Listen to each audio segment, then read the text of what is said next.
Luego está la arquitectura cliente-servidor. Eso es básicamente cómo funciona un navegador. Cuando ustedes entran a Facebook, estoy seguro que todos tienen Facebook aquí. Ustedes cuando entraron la primera vez desapareció una pantalla donde tuvieron que registrarse e ingresar sus datos. Después creo que, si no estoy mal, creo que les mandaron un correo. Después revisaron ese correo y después entraron otra vez a la página para ingresar su usuario y contraseña que el sistema les generó.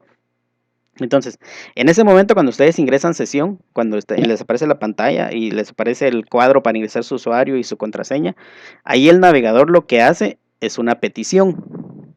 Así se le llama, es una petición. Básicamente, ¿qué es? Es solicitar información. Lo que hace es solicitar información y verifica que en efecto ese usuario y esa contraseña, primero que todo, coincidan y sea una que exista, sea válida. Entonces, para que me entiendan, la analogía es básicamente lo que sucede en un restaurante.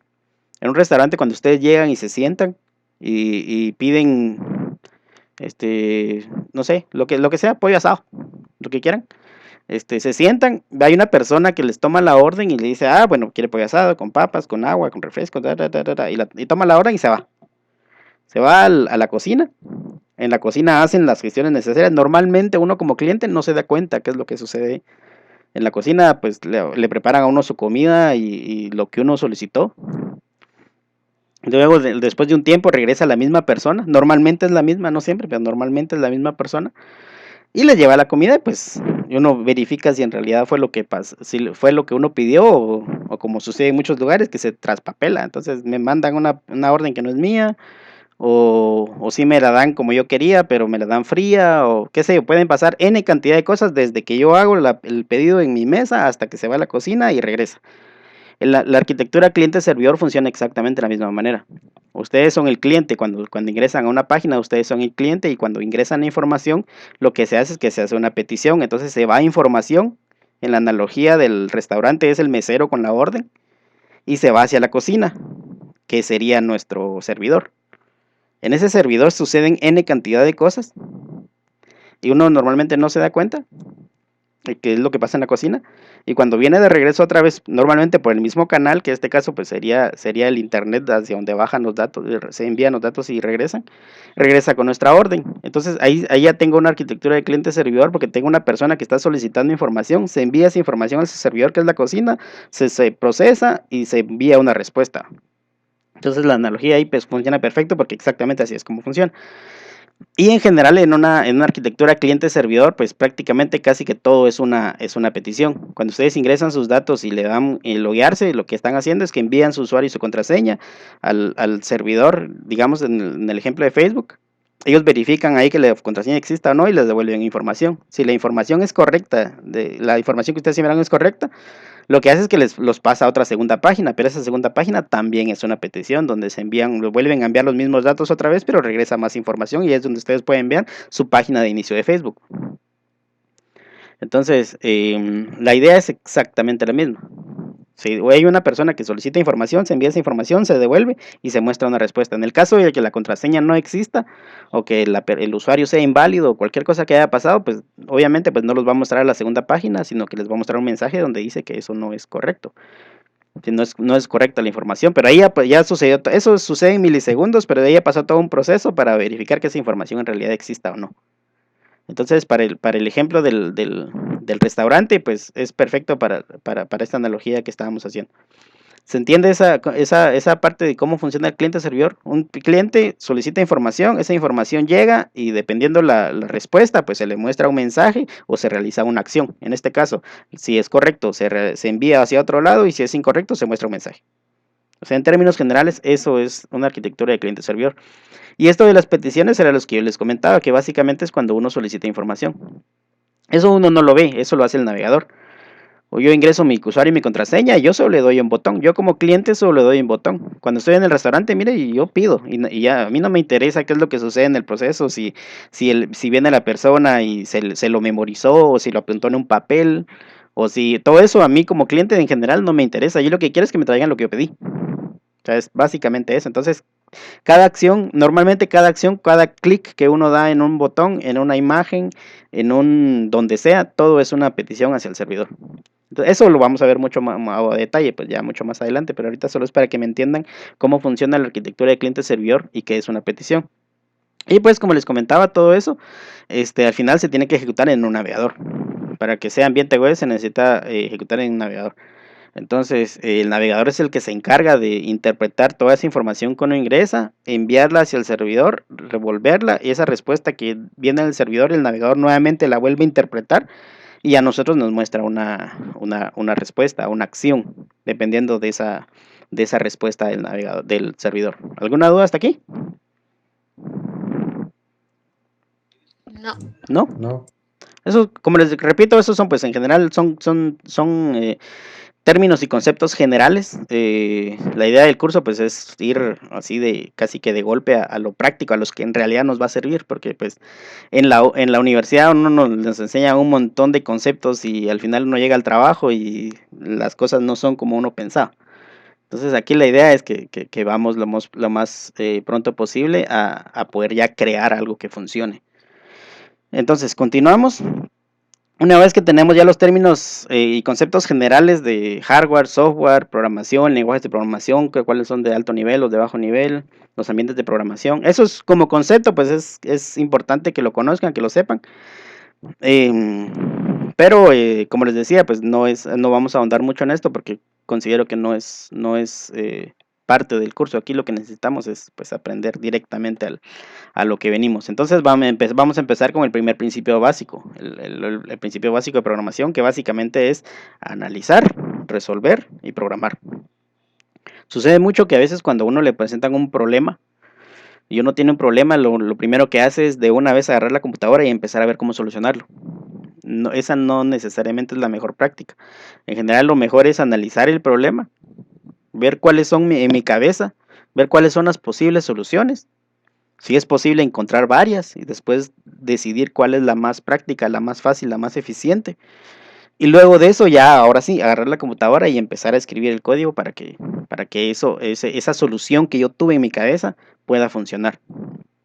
Entonces, esto sí es muy importante, analizar, resolver y programar, porque eso es lo más práctico, eso es lo más fácil.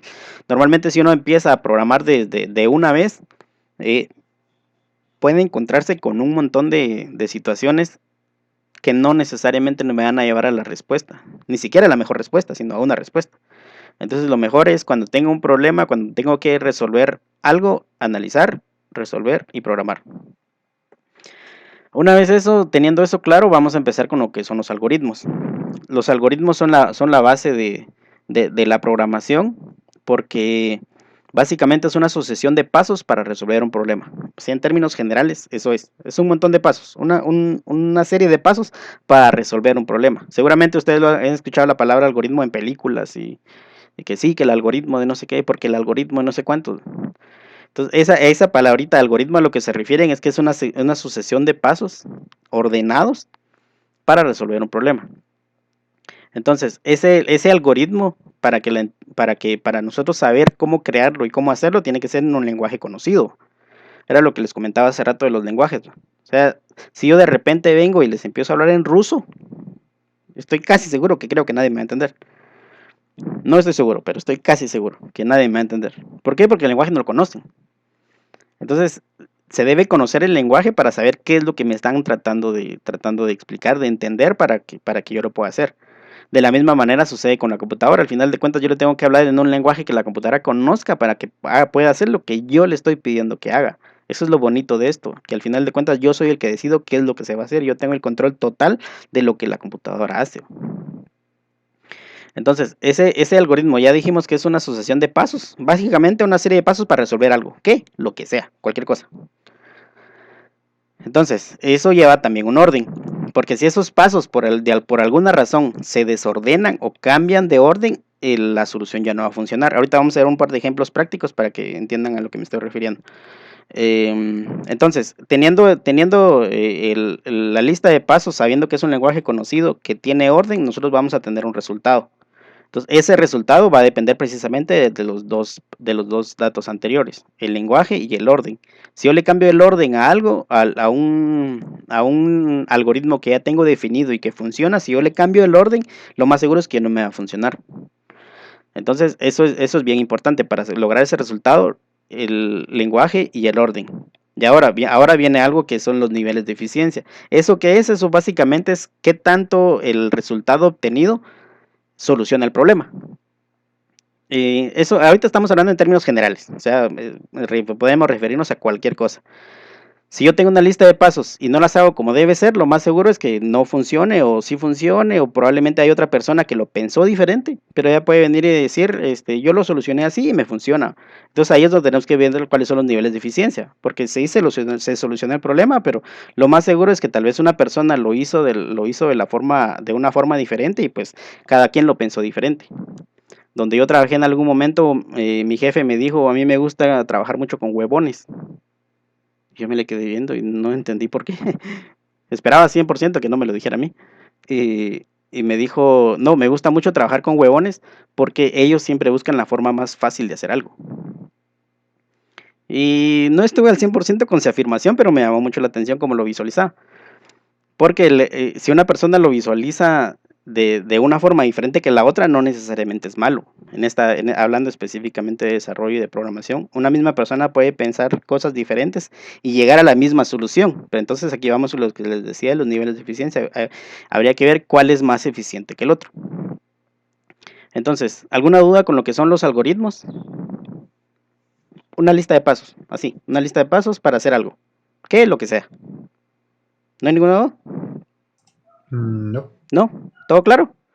Si tenemos dudas, vayamos preguntando, porque la idea aquí es, al final de cuentas, aprender. O sea, no estamos en un curso en la universidad en los que no les interesa si uno aprendió o no, ahí continúan y no importa. Aquí el objetivo es que aprendamos.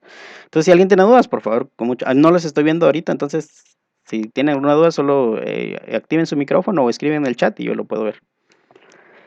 Entonces, si no hay dudas, continuamos con lo siguiente. Entonces, estamos hablando de que los algoritmos es una sucesión de pasos para lo que sea, que se tiene que hacer en el lenguaje conocido, por lo que les decía. Si me hablan en algo, me piden algo en un idioma que yo no conozco, pues lo más seguro es que no lo voy a hacer.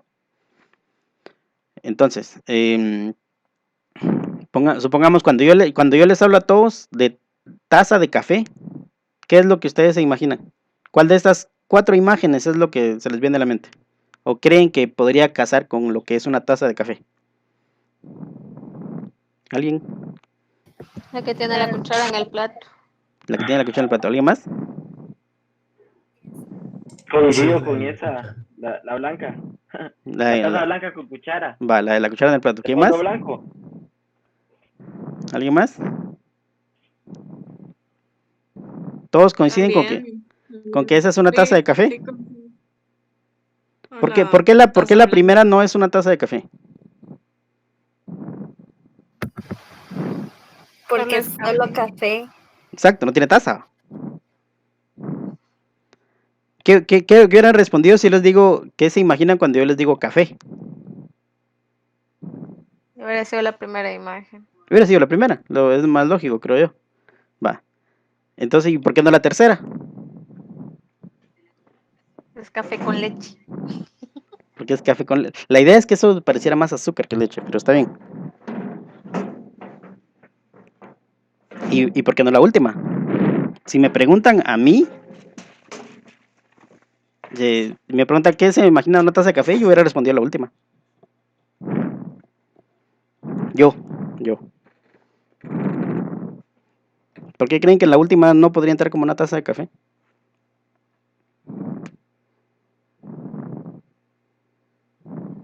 Porque el café lleva más cosas regularmente. ¿Perdón? Yo lo vería de la...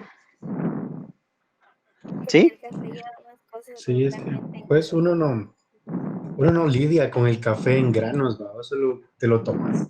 Exacto. Yo no la tomaría como taza de café porque no está hecha de café. Para que una taza sea de café, tendría que estar hecha de café. Ajá. Y ahí tiene café. Entonces ahí sería una taza con café, ¿no? Ajá. ¿Quiénes están de acuerdo que la última es una taza con café, no una taza de café? Yo. Sí. Va, ¿y por qué la segunda sí es una taza de café y no una taza con café? También es con café, pero líquido. Ajá. ¿Alguien más? Yo estaba, la verdad, En la última también lo estaba pensando porque es una taza con café, pero también es de café. Y la otra, que la segunda que es, bueno, son dos, que como que, no sé, me confunde las dos. Ajá. ¿Algo más? Lo que pasa es que la segunda opción, la taza blanca, es a lo que más estamos acostumbrados. Ajá.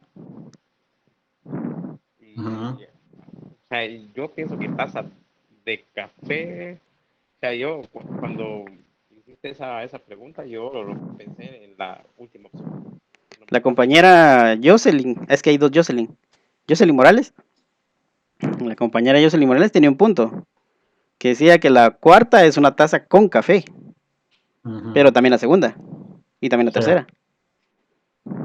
Pero la segunda lleva dos cosas, agua y café. La última nada más es el café. Ajá.